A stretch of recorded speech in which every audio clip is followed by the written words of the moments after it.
자, 잘 보세요. 신탁재산. 신탁법상 신탁만 우리가 다룹니다. 뭐라고? 신탁법상 신탁재산. 오케이? 자, 그러면 우리가 갑이라는 사람이 있고, 을이라는 사람이 있고, 그 다음 병이라는 사람이 있고, 그치? 민법이다, 민법. 갑을 병 나오면. 자, 요 놈이 누구냐 하니까 위탁자, 원소유자, 원소유자. 요거는 사업자, 수탁자, 그 다음 요거는 이제 임차인. 요런 개념에서 보면 부동산을 요걸로 신탁을 하잖아. 신탁하면 무슨 등기가 일나노? 신탁 등기가 일나지. 그러면 요거는 어디까지나 소유권이 바뀌나 그냥 등기만 넘겨주나? 어때? 이제 조금 배웠으니까 다른 법률 조금 배웠으니까 좀 알아야 될까 이거? 등기만 해주잖아. 그러니까 형식적 이전이지 소유권이 완전 이전은 아니잖아. 물권 변동이 아니거든 이거는. 그래서 요런 경향은 형식적 이전이기 때문에 취득으로 보질 않아서 취득세가 없어. 요 단계에서는. 또 요게 환원이 돼서 돌아가도 소유권 환원해서 원래 원위치로 돌아가도 취득세는 없단 말이야. 요거는 취득세에서 보는 시각이고. 자, 그럼 갑이 을한테 집이나 땅을 갖다가 신탁을 한다고 가정을 하자. 건물도 좋고 부동산을 신탁을 하면 이 사람은 뭘 하냐니까 이 사람한테 임대를 시키지. 임대를 시켜. 그러면 여기서 뭐가 착착 들어와? 월세 수입이 착착 되지. 그러면 여기서 월세를 직접적 수익자는 수탁자야. 그렇지? 그러면 월세를 받아가지고 월세에 대해서 일부를 갖다 이쪽으로 뭐하노? 배부를 하지. 민법상 하면 배정이고. 배부를 하는 거라. 나눠주는 거야. 그럼 여기서 한 20% 꿀꺽 먹고 80% 이 정도 땡겨줄 수 있겠지, 이렇게. 네, 예를 들어서 이렇다 가정하고. 정하기 나름이고. 자, 이런 행위가 바로 신탁행위야. 그래서 옛날에는 신탁재산에 대해서 재산세 납세 의무자는 사실상 소유권자인 위탁자가 납세 의무자를 짓는데 이게 개정이 됐단 말이에요. 왜냐하면 실제 사업 수익에 대해서 받는 놈은 수탁자야. 그래서 직접적 수익자가 재산세 납세 의무자가 돼. 재산세 납세 의무자, 납부 의무자가 된다는 걸 우리는 알고 있어야 된다. 이 말이다. 이야기지? 이런 관계에서 보는데, 자, 일단 여러분이 신탁법상 신탁재산의 경우 위탁자별로 구분된, 자, 위탁자별로 구분된 밑줄 거. 위탁자별로 구분을 어떻게 하냐니까, 성명, 아니면 상호. 이렇게 회사 같으면 상호가 될 것이고, 개인 같으면 성명이 될 거라. 이름으로 구분해서 그 수탁자가 재산세 납세 의무를 진다. 그러니까 갑의 재산이지만은 수탁받은 누가? 을이 재산세 납세 의무자가 되는 것이다. 맞지? 자, 그리고 2번을 잘 봐라. 신탁재산에 대해 속하는 토지 같으면 종합합산, 별도합산 토지는 위탁자별로 구분된 재산은 결과적으로 누가 걸머지게 돼 있노? 위탁자별로 각각 토지 합산다. 그러니까 이 신탁된 재산이 만약에 토지라면은 누구 중심의 재산으로 합산이 된다? 위탁자 중심.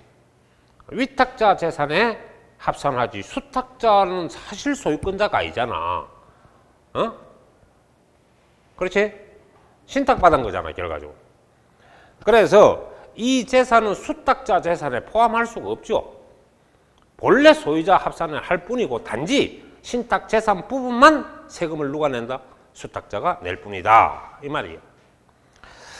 자, 그 다음에 세 번째, 위탁자별로 구분된 자 신탁 재산은 수탁자의 고유 재산에 합산한다 하면 틀리지? 합산하지 않는다. 그러니까 이게 상식 아이가. 지 재산도 아닌데 갑의 재산인데 을 재산에 합산해서 계산하는 건 아니지. 단지 신탁 재산은 따로 계산해갖고 세금을 부담할 뿐이다. 자, 그 다음 네 번째가 아주 중요하다.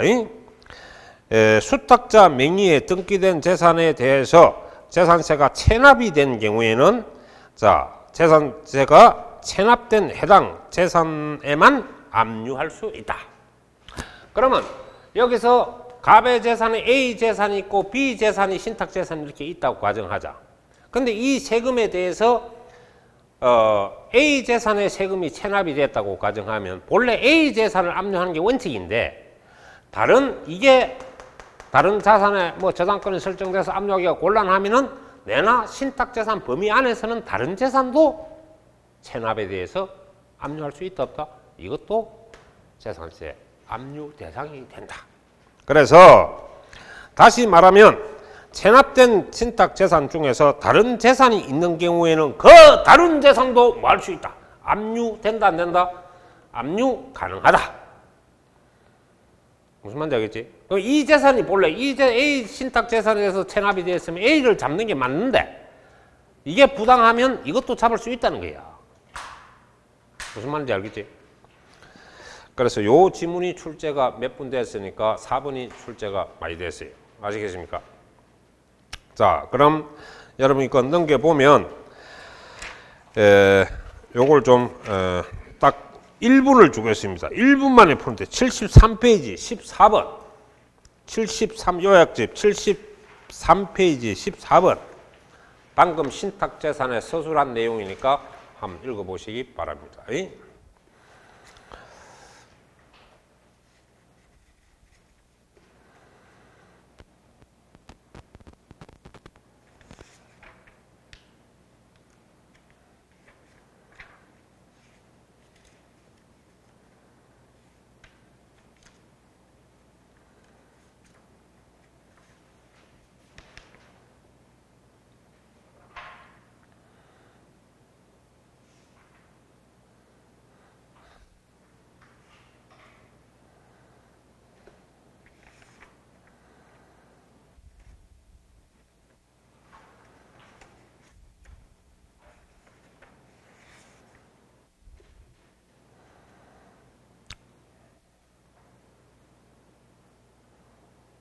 자, 이 문제는 시중에 공개되지 않은 문제입니다. 이 현재 요약집에 있는 문제는. 그래서 상당히 출제 경향이 높습니다.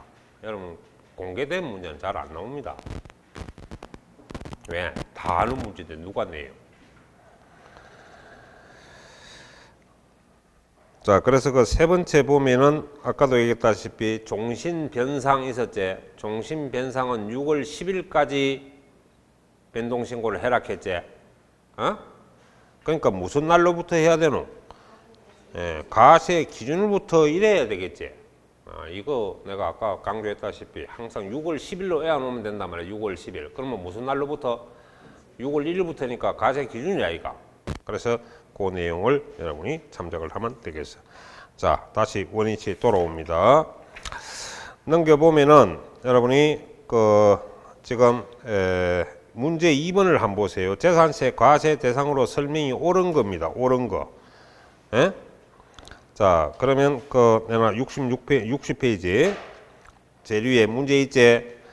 자, 여기 보면 신탁 재산에 대한 재산세가 체납된 경우 재산세 중 다른 재산이 있는 경우 그 다른 재산은 압류할 수 없다 썼다 이거 있다 해야 맞지.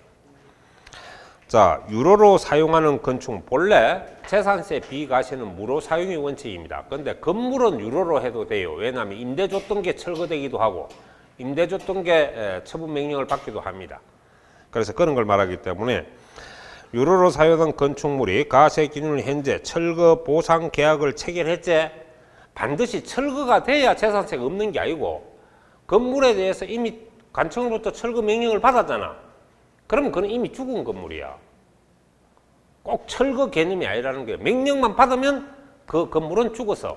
죽었다는 거는 세금이 없다는 거야. 무슨 말인지 알겠어요? 예, 그렇게 여러분 재산세를 부과하지 않는다 해야 맞지 부과한다 해서 틀렸습니다. 자, 가세기준 건축물 부속 토지를 보유한 경우는 건축물 재산세와 그렇죠. 토지 재산세를 각각 구분하여 구분 하나 합산하나? 각각 구분 가세하여 고지서를 고지한다는 거 고지한다. 그래서 옳은 설명이 되겠죠. 그래서 아까 내가 그림을 그려줬다시피 건물은 건물대로, 땅은 땅대로. 그러나 집은 그런 게 없다. 무조건 하나의 하나의 물건으로 봐서 항상 과세를 해라. 꼭 기억을 해.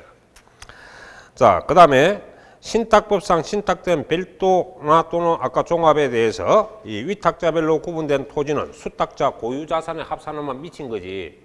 왜? 지재산도 아닌데 왜 자기 자산을 합산하냐. 위탁자별로 합산을 해야죠. 에? 그래서 합산하지 않는다 해야 맞죠?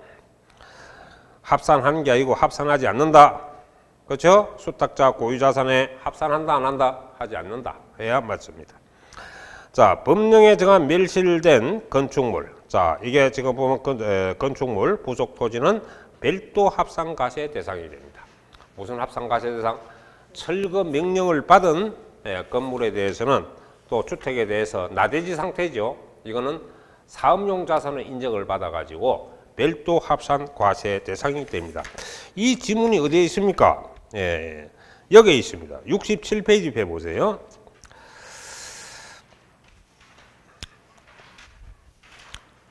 (67페이지) 보면 가로 별도 합산 과세 대상이가 나와 있죠. 그 각종 종류가 나오는데 4번에 보면 동그라미 4번에 보면 철거된 주택. 자, 건축물 부속 토지로서 법령이 정한 토지는 뭐라 그랬습니까? 6월 이내에 설정된 걸, 철거된 걸 말합니다. 이거는 법령에 하면 6월 이내 걸 말해요. 그럼 6월 이상이 되어버리면 종합이 된다 이 말인데요. 그래서 요 지문이 바로 여기서 언급하고 있는 겁니다. 5번에 있는 거는 아시겠습니까? 그러니까 별도 합산 과세 대상이지 종합산 과세 대상이 아니죠. 요거 반드시 해놔야 됩니다. 왜? 요 개정된 지가 2년밖에 안 됐습니다. 2년. 자, 그 다음 납세 의무자 역시 개인 법인 다 납세 의무자라 했습니다. 그래서 납세 의무자는 여러분 재산세에서 필수로 외우고 있어야 됩니다. 왜냐하면 역사적으로 아직까지 빠진 적이 없는데요. 모르지 요번에 빠질지. 그러니까 하여튼 늘 나왔다는 걸 여러분이 참작하면서 재산세 납세 의무자 모르면 이거 진짜 안 됩니다. 자, 일단 납세 의무자는 6월 1일 현재 사실상 소유자를 원칙으로 하죠. 그래서 여러분이 이때 사실상 소유자, 사실상 이 개념은 가세 기준일 현재로 판단하지 과거나 미래를 갖다가 판단해서 고려하는 것은 아닙니다. 오직 스톡, 현재 누가 가지고 있느냐. 가지고 있는 놈이 재산세 납세 의무자다. 이거 꼭 알아야 됩니다. 사실상 소유자를 알 수 없다. 그럼 등기부상 소유자, 이른바 공부상 소유자가 되겠죠. 사실상 소유자도 모르겠고 공부상 소유자도 모르겠다. 예를 들면 재판 과정에 있는 재산, 소유권이 확정되지 않는 재판 과정에 있는 재산, 또 옛날에 일제 치하에 있던 그런 재산, 또 소유자가 갑자기 사라지고 없는 재산, 실종, 뭐 이런 사유로 인해서 소유권의 기속이 불분명하면 임차인이 납세 의무자가 될 수 있습니다. 이 사용자라는 것은 임차인 개념이죠, 우리가.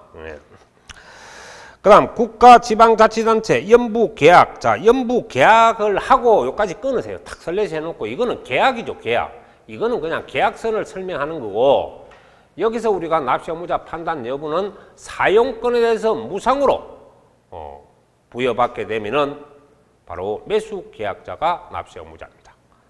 그래서 국가재산을 여러분이 실제 사용하는 놈이 매수계약자죠. 수익을 누리는 놈이 바로 매수계약자입니다. 이런 경우에는 바로 여러분이 여기서 가장 핵심이 무상으로 사용권을 부여받는 거예요. 이때 매수계약자입니다. 핵심은 이겁니다. 나머지 단으로 사면 어때요? 유상으로 부여받으면 만약에 내가 국가 땅이나 시청 땅을 갖다 이용하고 건물을 이용하는데 월세를 준단 말이에요. 그럼 유상이죠. 그러면 여러분은 납세 의무자가 안 될 수가 없죠. 왜냐? 수익자가 국가 책임이니까 국가는 과세 권리자지 납세 의무자가 아니잖아요. 그러면 이 땅은 내나 국가 존속이기 때문에 비과세 물건이 되는 겁니다. 유상이면.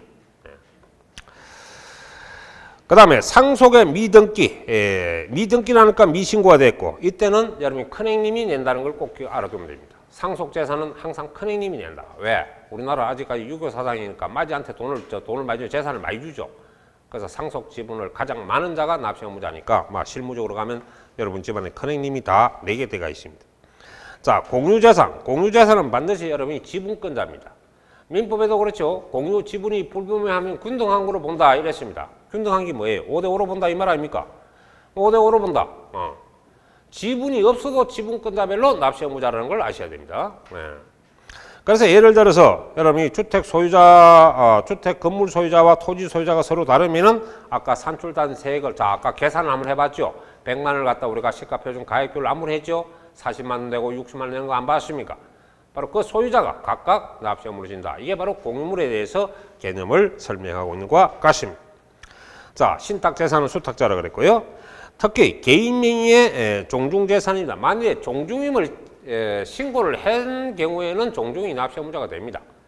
그런데 여러분 집안의 정손으로서 여러분 집안의 종중재산을 갖다 계속 그 종손 명의로 이어진다면 역대로, 그러면 종중재산임을 변동신고를 하면 종중이 내는 거예요. 변동신고를 안 하면 계속 등기부상 소유자가 재산세 납세의무자가 됩니다.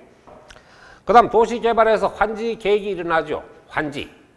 그래서 환지가 없는 사업이 뭐고? 재건축사업 아이가. 그래서 재건축사업은 끼지도 못하고. 대부분 여러분이 개발사업에서 일어나는 건데 채비지, 보루지. 이 채비지, 보루지는 환지로 지정된 거가 지정하지 못한 땅이가. 지정하지 못하는 땅이지. 왜? 이거는 결국 지정해버리면 소유권이 다 소유자가 가져가는데요. 지정하지 않고 결과적으로 공사 비용을 갖다가 공익 사업자한테 주는 거 아닙니까? 사업자한테 주는 땅, 이거는 사실상 소유자, 사업 시행자가 납세의무자가 됩니다. 그래서 이거 반드시 암기를 해서 잊어서는 안 됩니다. 자, 그래서 여러분이 옳은 것은 그랬는데, 자, 신탁재산 딱 나오면 수탁자다 이렇게 다 봐야 되거든요. 위탁자가 틀리죠.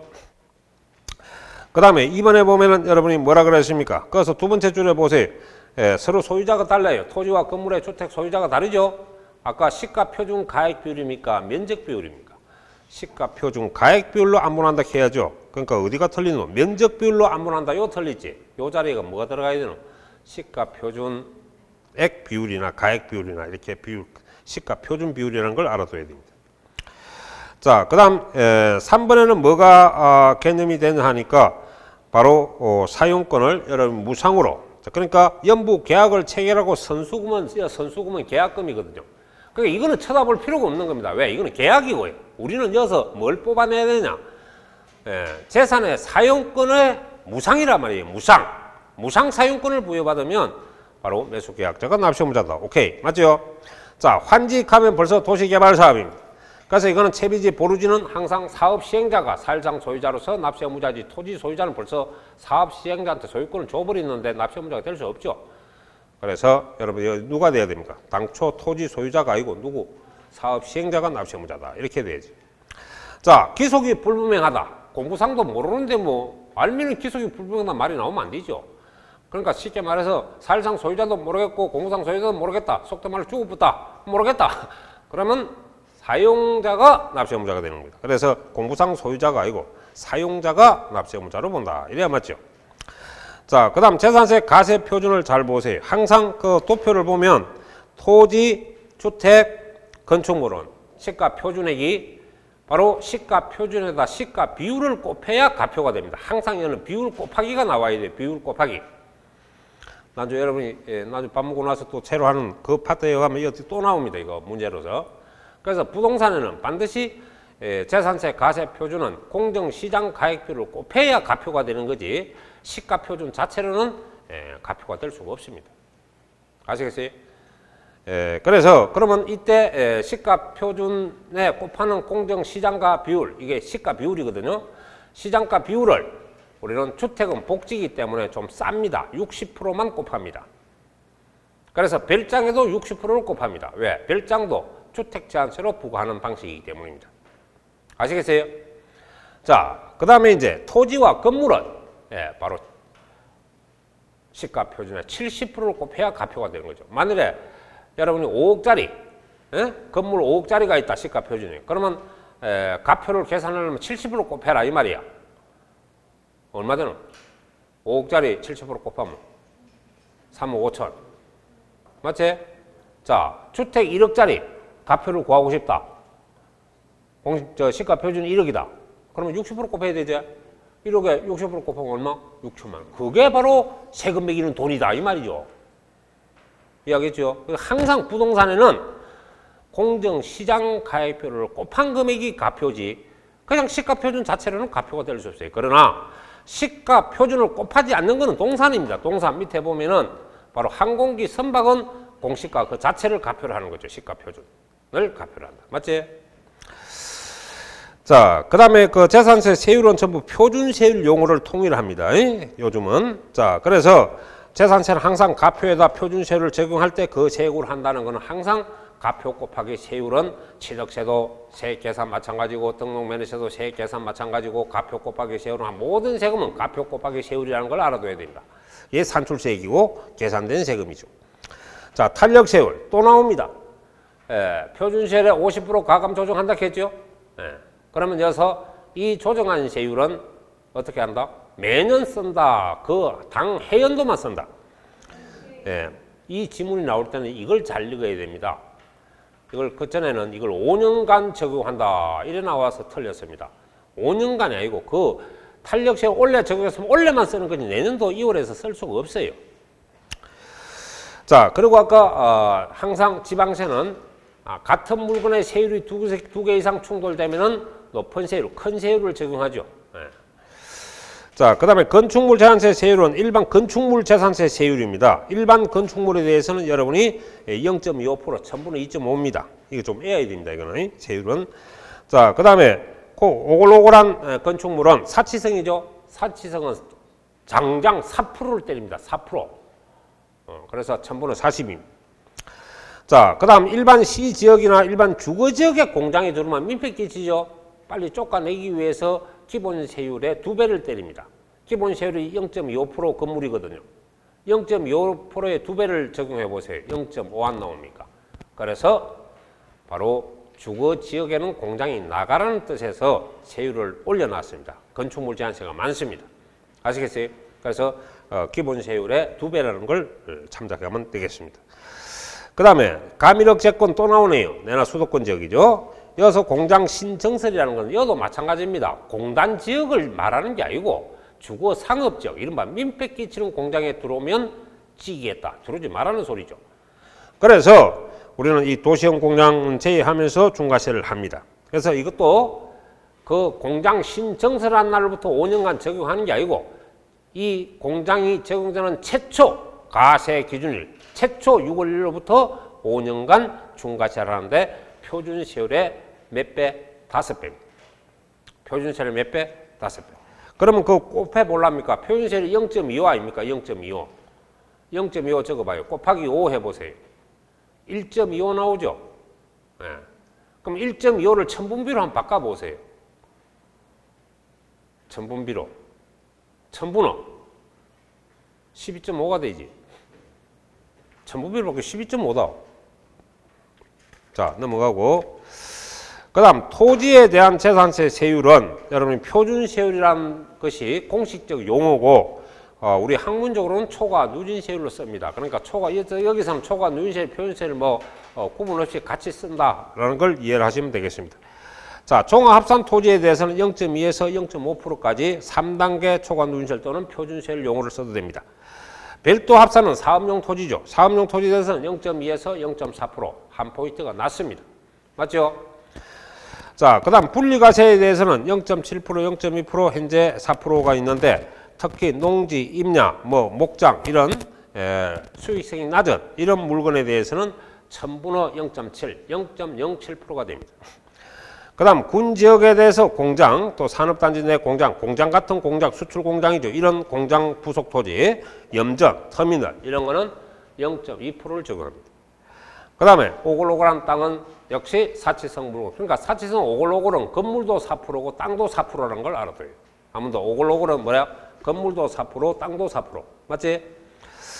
자, 그 다음 주택에 대한 재산세 세율이 여러분이 0.1에서 0.4%인데 이때는 초과 누진세율이라는 말을 쓰기도 하지만 표준세율 용어를 쓰기가 지금 법률상 용어입니다. 학문적으로는 초과 누진세율. 금액이 올라가면 가표가 올라가면 세율도 올라간다. 초과 누진세율이죠. 그런데 이때 주택에는 고급주택도 같이 씁니다. 고급주택도 같이 쓰죠. 0.1에서 0.4%까지 4단계 표준세율을 적용합니다. 자, 그 다음 2항에 보면은 토지, 별장도 마찬가지 주택과 똑같은 방식으로 과세를 하는데 이 가표에다가 자 가세 표준은 시가 표준 곱하기 60% 곱해야 가표가 나오죠. 가표에 4% 세율을 적용해서 주택 재산세로 가시하지 별장 재산세란 말은 안 씁니다. 아시겠어요? 그래서 주택 재산세 고지서가 날아간다 이 말이에요. 별장도. 또한 자 별장의 시가 표준은 가서 보다시피 시가 표준이 얼마를 곱한다? 60% 곱한다, 70% 곱한다, 80% 곱한다. 왜? 주택과 똑같이 취급합니다. 단지 별장일 뿐입니다. 여기서 세율이 다르죠. 그러니까 고급 주택은 재산세에 오면 따로 개념이 없어요. 고급 주택도 동일한 일반 주택의 세율 0.1에서 0.4% 누진세율을 적용하고 표준세율을 적용한다. 그러나 별장과 부속 토지는 종합부동산세가 없다는 걸 주의합니다. 왜냐하면 자 재산세가 지금 일반 주택 같으면 최고 해봐야 1000분의 4, 0.4% 아닙니까? 근데 장장 얼마나 얻어맞아요? 결국 4% 맞으면 재산세 듬뿍 냅니다. 근데 또 종부세 내면은 국민의 재산권을 부당히 침범합니다. 그래서 별장은 왜 재산세가 없느냐? 재산세 듬뿍 나죠. 종부세가 없느냐 하면 재산세를 많이 내기 때문에 종부세가 없다는 걸 이해를 하세요. 자, 그 다음에 여러분이 그 수시부과 또 세액 변경이 되면 수시부과 할 수 있다는 거 아까 내가 어디에 재산세 쪽에 있었죠. 네, 그래서 시장 군수는 과세 대상의 누락, 입법, 착오 이런 게 발생해 가지고 세액을 변경할 수 있거나 또는 수시부과할 사유가 되면은 수시로 세금을 부담시켜서 거둘 수가 있다 하는 것이 수시부과 징수가 되겠습니다. 자, 재산세 납기는 기본적으로 안개하고 있죠. 네. 그리고 특히 요번에 개정된 거 주택 재산세가 10만 원 이하가 아니고 20만 원 이하로 개정돼서 20만 원 이하가 되면 7월 16일부터 7월 말일까지 일괄 징수가 가능합니다. 이 제도는 주택에만 있습니다. 토지에나 건축물에는 20만 원 이하 제도가 없어요. 주택에만 딱 있다는 거. 아시겠습니까? 자, 아까 우리 고지서 발급은 앞에서 설명을 했던 거고, 내나 납세지도 그대로 나오고, 자, 부가세 특히 잘 보세요. 재산세 부가세는 지방교육세라 그랬어요. 그래서 납부할 재산세액의 20%, 자, 20%. 그리고 가로 속에 뭐가 있습니까? 재산세 도시지역분 제외 그랬죠. 그거 줄 거세요. 그게 세율이 얼마냐 하니까 0.14%, 1000분의 1.4입니다. 0.14%.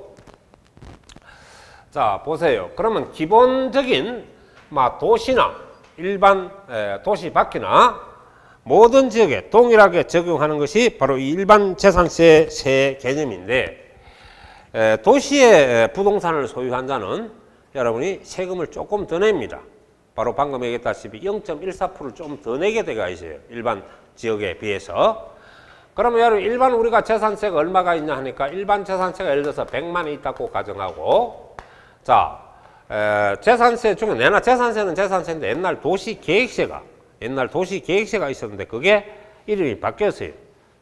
바로 재산세에 통합됐습니다. 그래서 재산세 도시지역분이라 그래요.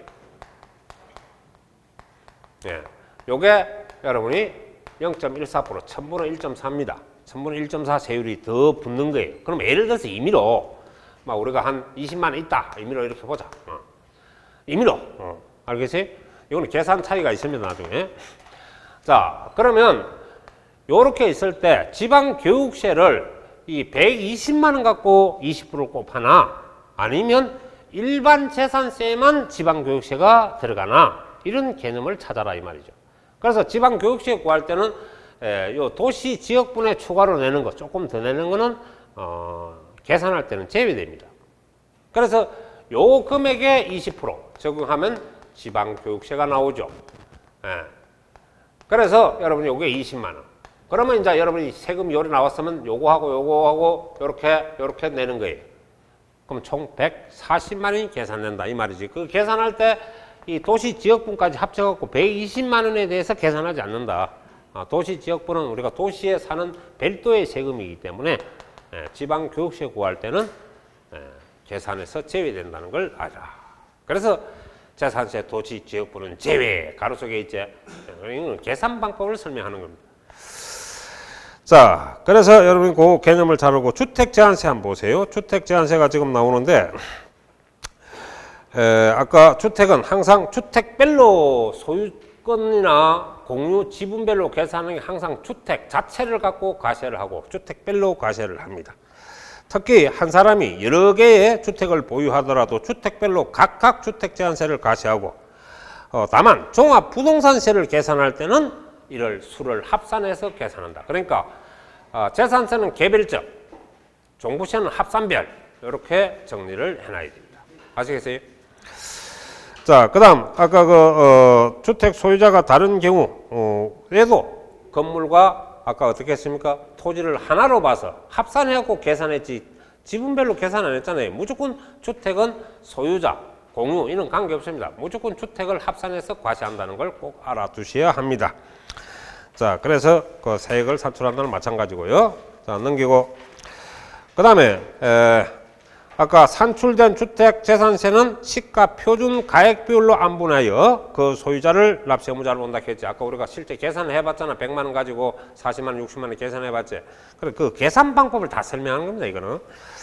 자, 그 다음에 또한 주택의 소유자와 사용자가 다르면은 임차인이 세금 낼 리가 없죠. 그 소유자가 내야 한다. 그래서 소유자가 납세 의무자라는 걸 알아야 되고. 납세지는 마찬가지입니다. 일반 부동산과 똑같이 시, 군, 구에서 부과하게 되어 있죠. 그리고 그 보면은 주택제한세 세율은 단독주택이나 공동주택이나 잘 봐요. 고급주택도 여기 들어가죠. 고급주택도 동일한 세율을 씁니다. 구분 없이 가세 표준에 바로 1000분의 1에서 1000분의 4, 즉 0.1에서 0.4% 표준세율이나 누진세율을 적용할 수가 있습니다. 그리고 그거 보면 여러분 공정 시가 비율은 항상 60%라는 걸 기본 표준 비율을 알아두고 그 다음에 6번 여러분 잘 알아둬야 됩니다. 일동 나왔죠. 일동 동그라미 치고 주상복합 건물입니다. 주상복합 건물. 그러니까 보세요. 이거는 여러분이 아마 도시에 시내에 나와보면 한 4층까지는 상가고 그 5층부터 아파트가 이래 있는 거 있죠. 바로 그런 건물을 말합니다. 이거는 일동이라는 거는. 그죠? 그럼 어차피 이거는 지을 때 상가와 주택이 구분되어 있죠? 그래서 잘 읽어보면 주택 부분만 주택으로 봐요. 그럼 나머지는 상가로 본다. 그 말이고요. 여기서 중요한 거는 주택 판단 여부가 중요한 것도 있지만 바로 토지 구분을 잘 봐야 됩니다. 그래서 토지 구분은 뭐라 그랬습니까? 그 건축물 부속 토지는 건물의 면적 비율에 안반하죠. 그렇죠. 부속 토지는 항상 공법처럼 건물 면적 기준으로 판단을 합니다. 물론 연면적 개념이죠, 이게. 자, 비율로 안분하여 주택의 부속 토지와 건축물의 부속 토지로 한다. 이 말이거든. 자, 봐라. 만일에 요게 상가고 요게 지금 주택 건물인데 이게 아파트입니다. 이거는 상가죠. 자, 이렇게 있다면 여기 지금 부속 토지가 이래 않겠습니까? 이게 지금 제곱미터가 얼마 되는 이게 10,000제곱미터가 되는 거예요. 얼마? 10,000제곱미터. 자, 이게 만일에 한 2,000제곱미터. 응? 상가가. 이게 한 3,000제곱미터.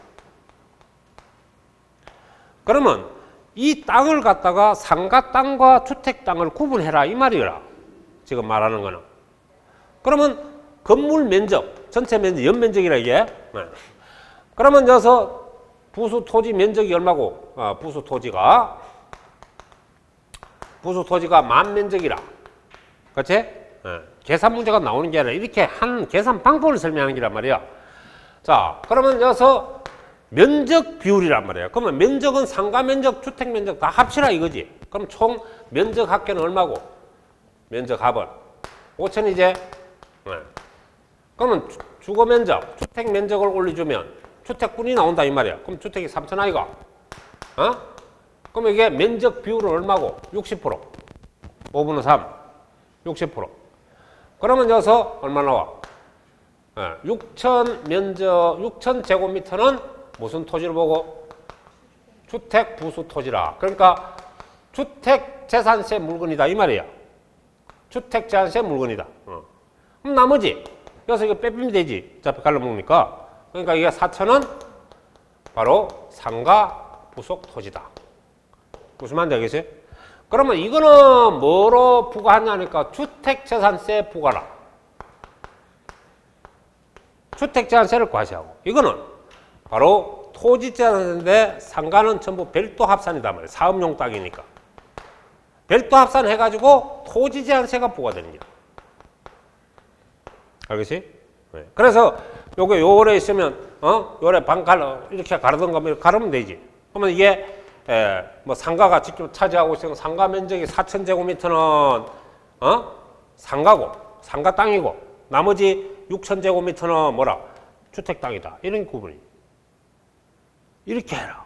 그래서 항상 부수 토지는 건물 면적으로 안분하고 세금은 시가표준 가액으로 안분한다. 포인트는 그거만 잡으면 돼요. 자, 그 다음에 여러분이 보면은 건축법상에 그 등장하는 다가구 주택은 본래 한 주택입니다. 하나. 한 그룹 봐요. 그게 모든 세법의 기본 원칙입니다. 다가구는 하나다. 그러나 세대를 구분할 수 있도록 독립되면은 이미 세대별로 살 수 있도록 만들어 놓으면은 각각의 집 한 채로 볼 수 있다. 이때도 바로 부수 토지는 면적으로 안분한다. 가액으로 안분한다. 면적 기준으로 부수 토지를 안분한다. 이때 면적은 건물 면적이지 항상. 자, 그 다음에 별장은 여러분이 4%, 즉 천분의 44% 세율이라는 걸 알아둡니다. 그리고 세목은 바로 주택재산세로 고지한다는 걸 알아야 돼. 별장은 주택재산세로 고지한다. 자, 주택의 부수 토지 경계가 불분명하다. 바닥 면적의 10배까지 주택 물건으로 취급합니다. 그래서 바닥 면적이 100제곱미터 같으면 여기서 10배, 1000제곱미터까지 주택 물건으로 본다. 이 말이에요. 자, 그 다음 1구. 1구는 동그라미 치고 한 채, 그냥 우리가 한 채. 건물 한 채라 그러죠. 한 채. 자, 이거는 여러분이 잘 봐요. 자, 여러분이 지금 중개사 공부를 하다가 몇 년 동안 공부를 했느냐? 10년을 공부를 해서 얼마? 10년. 아이고, 그래도 시험만 치만 떨어져. 이 사람은 공부를 못하는 게 아니고 운이 정말 없는 사람이에요. 자, 그러면 여기서 보면은 이게 지금 100제곱미터라. 알겠지? 그래서 이 집을 갖다가 먹고는 살아야 되겠고 놀 수는 없잖아. 그래서 집을 갖다가 구분을 하는 거라. 자, 50제곱미터는 주택으로 쓰고 50은 상가로 슈퍼마켓을 차리자. 이런 데 있잖아. 집을 딱 구분해갖고. 그러면 면적이 5대5제 50% 이상은 포함이 되잖아. 그래서 이런 면적이 되면 당연히 이 물건 자체는 전부 뭐라? 주택으로 본다. 이 말은 주택재산세 과세 대상이다. 주택으로 본다 하면 뭐 주택으로 본다가 무슨 말인데? 주택재산세 과세 대상이다. 이해하겠지? 자, 그래서 주택재산세로 옳은 것 그랬는데, 자, 1번은 뭘로 바꿔야? 1동이 아니고 1구로 바꿔야 맞죠? 자, 다가구 주택은 하나인데 구분되면 각각 주택으로 본다. 맞지? 구분되면 각각으로 본다 이거. 그런데 부수 토지는 가액별로 안분한다. 건물 면적별로 안분한다. 예. 그러면 답이 2번 맞네. 자, 그 다음에 주택의 시가 표준은 곱한 가격의 얼마? 0.1에서 0.4 세율이 바뀌었지. 자, 그 다음에 건물과 토지의 소유자가 다르면 산출된 재산세는 시가 표준으로 안분하여 각각 소유자를 납세 의무자로 보지 지분이 많은 자가 내는 게 아니다 이 말이야. 각각 소유자, 작아도 각각 소유자가 지가 내는 거죠. 자, 주택재산세 얼마 이하? 50만 원이 아니고 20만 원 이하죠. 50만 원 취득세 면세점 규정 아닙니까? 그래서 바로 주택재산세 20만 원 이하인 경우에는 7월 16일부터 7월 30일까지 한꺼번에 징수할 수 있다. 돈이 틀렸지?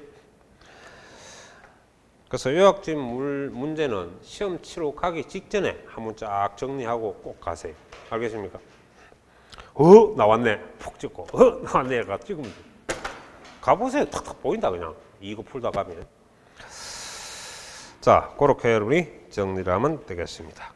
자, 그 다음에 건축물 재산세는 한번 읽어보세요. 알겠습니까? 그거는 그 다음 토지재산세 조금 하고 여러분이 쉬었다 합시다. 기본 개념을 잘 보세요. 자, 토지는 지적부상 공부상의 현재 토지하고 사실상 토지니까 토지의 과세 대상은 개념적으로 모든 토지로 적어놓으면 좋죠. 무슨 토지? 모든 토지. 왜? 뭐 등재 사실 관계없이 땅이라 놓으면 다 토지재산세 과세 대상입니다. 그 다음에 토지재산세의 구분은 항상 종합, 별도, 분리로 구분하여 과세한다 그랬죠. 예, 그 종별분으로 구분한다. 그러니까 구분과세 원칙은 종합, 별도, 분리, 종, 별, 분, 구분과세. 자, 그런데 납세 의무자별로 토지분 종합부동산세는 재산세와 구분이 다릅니다. 종합과 별도로만 구분하지 분리는 없죠. 왜냐하면 분리는 재산세만 있을 뿐이기 때문에 종부세의 구분 대상은 아닙니다. 그래서 종별분은 재산세의 구분이고 종부세는 나중에 가면은 종합과 별도로만 구분합니다. 분리가 없어져요. 왜? 분리과세는 종부세가 없기 때문에 구분 대상에서 제외됩니다. 자, 그 다음에 시장 군수는 합산과세 토지를 종합, 별도 합산과세 토지로 구분하고 납세 의무자별로 합산. 그러니까 요 이제 합산은 소유자별 합산이다. 이른바 인세를 설명하고 있는 내용입니다. 무슨 세? 인세. 자, 그 다음에 분리과세 토지는 현재 거기서 보면은 저율과 고율을 목적으로 하고 고율은 4%를 말하죠. 고율은 4%. 저율은 0.07%나 0.2%를 저율이라고 합니다. 그리고 이거는 개별적으로 과세하지 물건별로 과세하지 합산과세가 아닙니다. 그러니까 주의할 것은 분리과세 토지는 재산세만 과세하고 뭐가 없다? 종부세가 없다. 그러니까 여러분이 분리과세 물건은 무조건 종부세 X입니다. 명심하세요. 자, 농지는 현재 뭐와 관계없어? 지목하고는 관계없어. 등기부하고 관계없어. 현재 전답가수원으로서 실제 영농에 사용하는 농지를 말하고 개인은 자격 여부도 관계없다. 법인은 반드시 자격해야 된다. 개인은 무조건 농지면 되는 거지 자기가 직접 지을 필요는 없다. 이해하겠습니까? 자, 암기 분리과세 대상에 지금 보면 건축물 0.25% 적으세요. 0.25%. 별장, 부속 토지 다 4%. 고급 오락장, 부속 토지 둘 다 4%. 건축물과 그 부속 토지, 건물과 땅 둘 다 세율이 같습니다. 4%. 맞죠? 그 다음 분리과세 대상 토지. 그러니까 지금 박스 안에 있는 물건은 종합 부동산세가 없습니다. 재산세는 있는데 종부세가 없죠. 알겠습니까? 네, 여기까지 하고 좀 쉬었다 하도록 합시다.